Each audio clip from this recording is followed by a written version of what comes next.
وتكذيبا لما ورد في بعض مواقع الإنترنت أن دمشق تشهد إضرابا عاما، تنقل الكاميرا مشاهد مصورة لهذا اليوم 9 من حزيران يونيو في عدد من مناطق العاصمة السورية.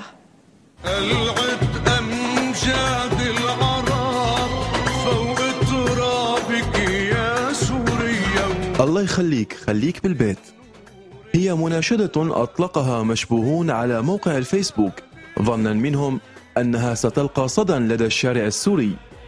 وملخص هذه المناشدة أنها تدعو المواطنين السوريين للالتزام ببيوتهم، لكن هيهات، فالسوريون وكما تثبت الصور صالوا وجالوا في شوارع العاصمة وسائر المدن السورية رافضين تلك الدعوات. درت بكل الشام، يعني كنت هلا بباب مصلى بالكراجات وهذا، وهلا نحن هلا منطقة باب مصلى.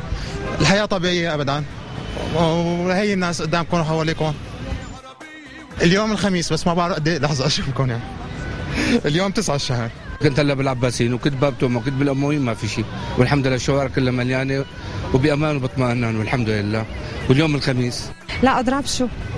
لا طبعا ما في أضراب، والناس كلها ماشي بكل رياحة، يعني بكل أريحية. وين الأضراب؟ أنا موظفة هون مؤسسة الفيجي وعم نشتغل والعالم كلها عم تجي وما شاء الله علينا.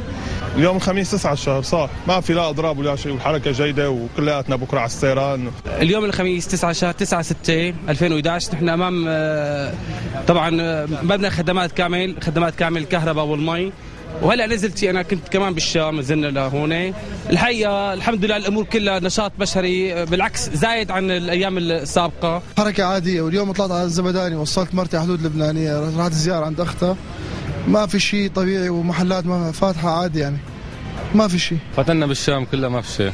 هلا كنت بجرمانة وكنت تحت بالعباسيين، ما في شيء نهائيا، وحركه طبيعيه وكل شيء يعني. إنها دمشق، ولم تخلو من أهلها عكس ما توقع صناع الفتنة، فكان جواب الدمشقيين ومعهم سائر السوريين بلا لدعوات التحريض. وفي حي